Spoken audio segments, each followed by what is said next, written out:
Sometimes life propels you towards something you didn't know you needed, or something you didn't even know existed.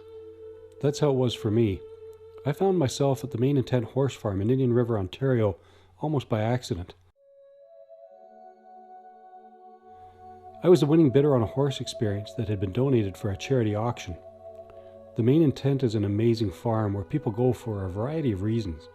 Some go there to learn about themselves or about leadership and communication. Others go there simply for the human-animal connection.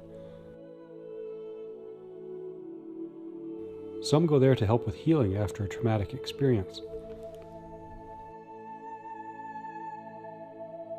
At the auction, my wife mentioned that this farm does incredible things with veterans and first responders suffering from PTSD. And looking back on it, I see now that she might have been gently nudging me in this direction. I'd been a police officer for almost 30 years, and any first responder who says they don't carry a little extra emotional baggage probably isn't being completely honest. But being a serious animal lover, I went there thinking it was just going to be about spending some time with the horses. I had no idea that I was in for something much bigger. I showed up at the farm and met Jennifer, the owner. We chatted and then headed out to the barn to meet the herd. I asked if I was going to pick one of the horses that I would work with for our session, and with a smile, she told me that it doesn't always work that way. I spent some time at each of the stalls quietly observing the horses. There were a few that I would have been happy to work with, but it wasn't until I met the last horse, Prince Harry, that I really felt the connection that I was looking for. He stuck his massive head out of the stall, hooked it over my shoulder, and he pulled me up to the stall door. He stuck his giant nostril right in my ear, and we stood like that for a few minutes. It was obvious to all of us that this was the horse that I needed to work with. It was in that moment that I realized I wouldn't pick a horse. The horse would pick me. As we got Harry out of the stall, Jennifer told me a story that made my jaw drop.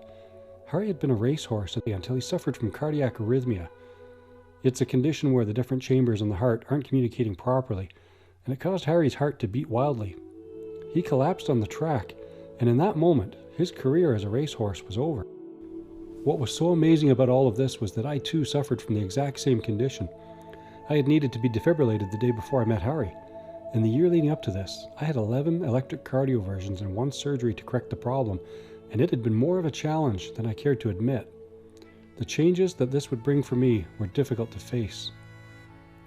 Harry and I made our way out to the arena where we spent the next hour and a half working on some exercises and spending time together. It was incredible to connect with such a powerful yet gentle creature, and the experience was unforgettable. As Harry went back to his stall later, I thought a lot about how his heart condition took him from the life he knew to this farm where he was doing something much more important than ever. Harry had obviously found happiness and a higher purpose.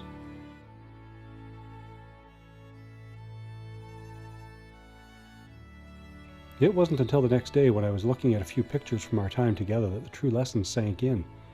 Like Harry, I had thought of myself as a bit of a racehorse.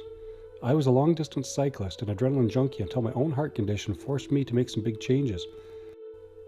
Changes that I was struggling to accept.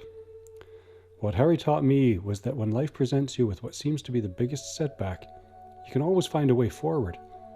And sometimes, maybe it's life's way of leading you to something better.